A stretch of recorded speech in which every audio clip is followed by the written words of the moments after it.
Once more unto the breach, good friends. Once more. Don't know why I have the skull. The skull's not in this Shakespeare scene. Anyways, it was a Shakespeare, because Star Trek makes Shakespeare Shut up.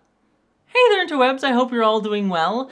So for today's video, I wanted to just chat about a little piece of news that came up in an interview that Patrick Stewart gave for his recently released autobiography, Making It So, where he mentioned that there is currently a movie script being worked on focusing on the character of Picard, as well as the rest of the Star Trek The Next Generation crew, as kind of a continuation off of the ending of Star Trek Picard Season 3. And of course, even though this was just very much an actor sort of mentioning offhandedly something during an interview, it got the Star Trek community kind of a buzzing with the potential for a new Next Generation movie and what that would sort of mean for the Star Trek franchise. And I kind of want to throw my 2 cents into this discussion because it also ties into my thoughts around the current ongoing push and enthusiasm for a potential Star Trek legacy show that itself would be a spin-off of the ending of Star Trek Picard Season 3.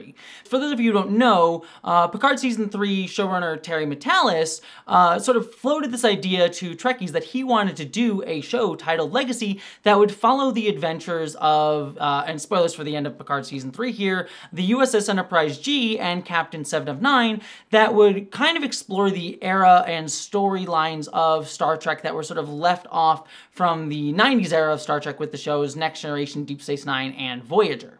And a lot of Trekkies have been very excited and pushing for that Legacy series in the same way that there was this big push for the series Star Trek Strange New Worlds to come about after the wonderful performances of Captain Pike and Spock by Anson Mount and Ethan Peck in Season 2 of Discovery, as well as Rebecca Romijn as number 1 to a slightly lesser extent, given that she wasn't in that season as much. And it's very understandable why Trekkies would be very excited for a show like that, right? Considering that, you know, that era of Star Trek, the sort of 24th into the 25th century that we got in Next Generation, Deep Space Nine, and Voyager is very much the one that's near and dear to a lot of Trekkies' hearts. And it's very clear why there would be a lot of fan enthusiasm for a Star Trek Legacy show, given that, like, that era of Star Trek is sort of the era that a lot of Trekkies have nostalgia for.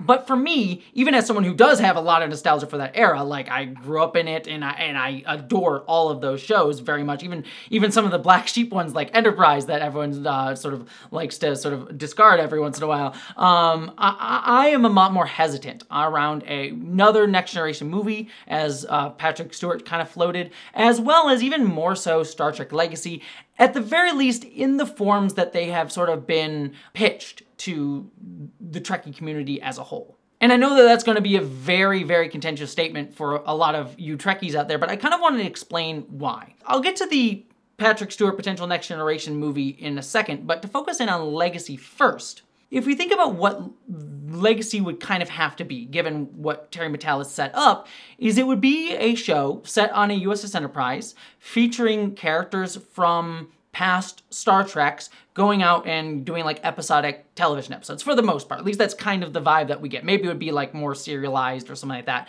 but it would still sort of be an Enterprise-based show with the characters from past Star Treks, or at least focusing in on bringing in those characters. And when I look at what Star Trek is now, when we have something like Strange New Worlds, which itself is another Star Trek show set on Enterprise with characters from past Star Trek shows, this time the 60s instead of the 90s, I sort of look at Legacy and go, what would it bring that's new to Star Trek?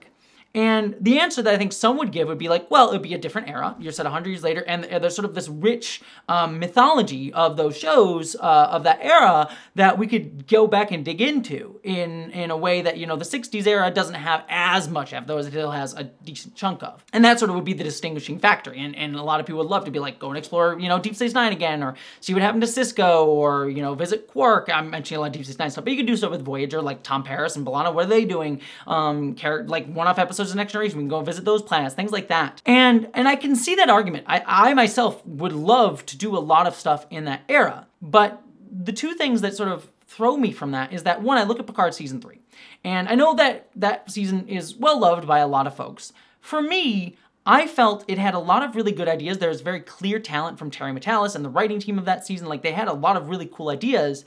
But I feel that that season ultimately got in its own way because it was so focused on this nostalgic reverence for the past. I mean, we had these cool ideas like, you know, the Changelings, you know, being the splinter group that broke off from the Great Link and were sort of like had this sort of war trauma, sort of dealing with the war crimes of the Dominion War. Like, those are really cool ideas.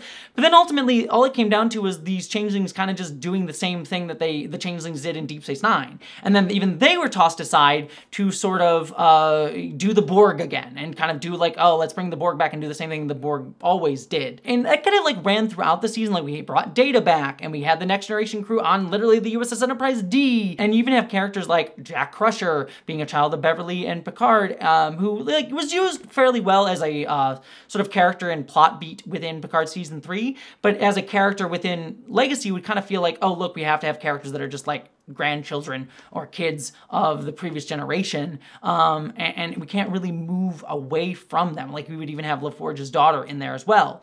And I look at something like Next Generation when it first came out as compared to the original series, and Next Generation very much had like a clean break with 1960 Star Trek. Like, they did episodes like The Naked Now, not very good episode, but an episode that said like, hey, yes, it is set in the same continuity as Next Generation. They would offhandedly mention Spock every once in a while. They bring in Sarek in like season 3. But for the most part, that series is like completely separate. Like, no character had was like a grandchild of Kirk or something. And I think that that's actually like a weaker part of like something like Discovery. Even though I love Discovery for doing new things, you know, the weaker parts of that show was like Burnham had to be related to Spock because it had to tie into justifying itself in the Star Trek franchise.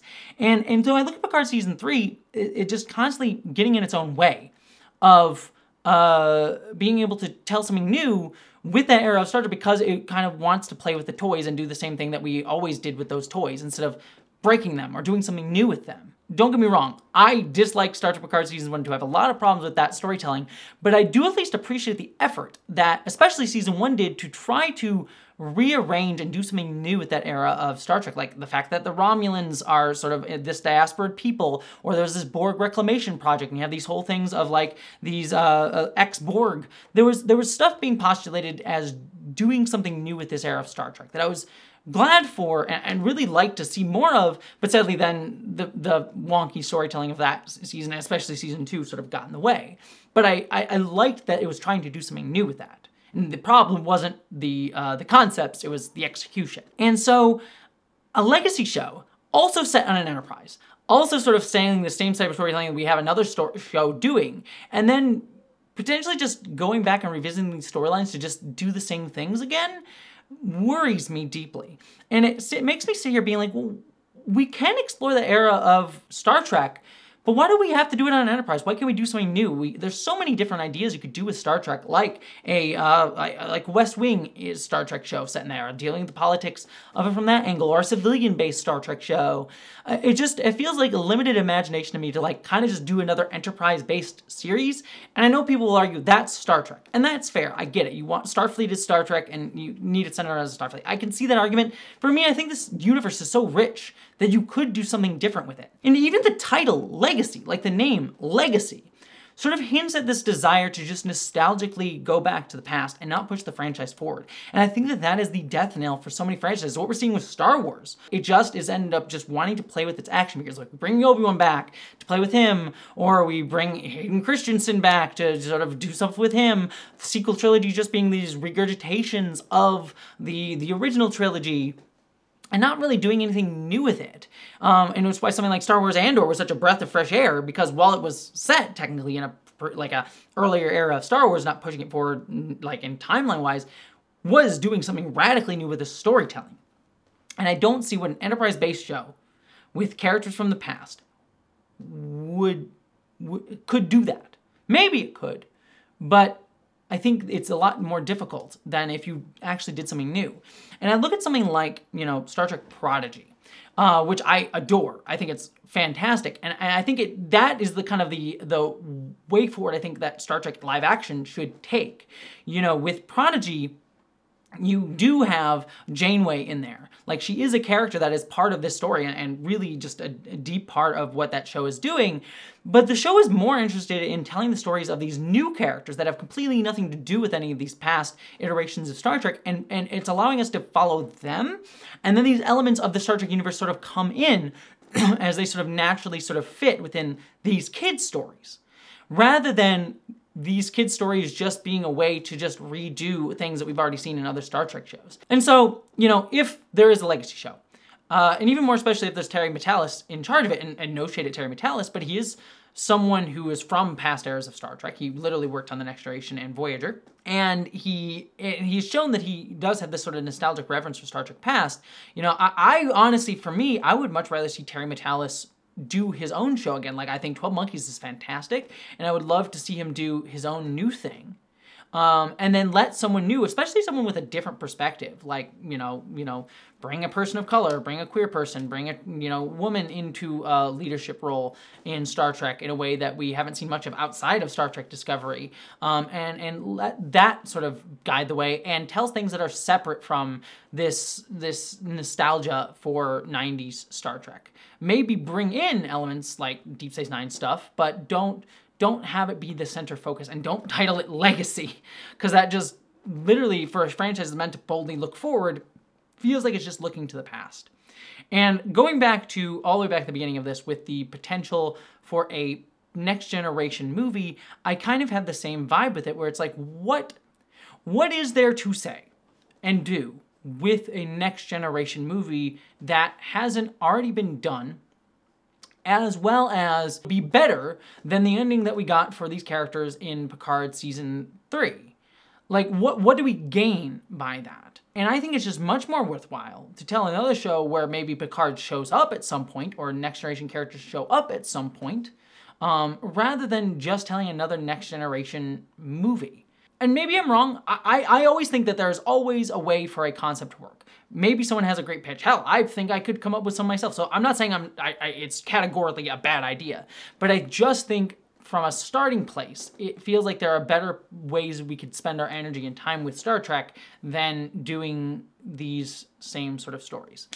You know, maybe I'm a hypocrite because, you know, I have storylines that I would love to do with characters like Ezri Dax or things like that. Like, I'm not going to say that there can't be done, and it very much could be done. And, you know, I'm very much willing to be proven wrong. But as someone who wants to see Star Trek grow, I just really worry about a Picard movie. The only thing that I would say I would be curious to see if they did these shows with is actually explore some of the things that Picard, the show, sort of tossed aside. As bad as that storyline was in Season 2 of Picard, Jurati Borg is fascinating to me. I would love to see exploring something of like what a consensual hive mind Borg would be. Like, what does that mean? Maybe they come into conflict with like Hugh's ex-Borg from Season 1 of Picard. Or you could pick up on the Romulans being diaspored people. Like, there are things you can do in that era. Or you can pick up with characters like Laris or Rios, even if you bring him back, or Raffi, that I think you could do some new things with that I don't think those characters got enough time to shine in their respective seasons.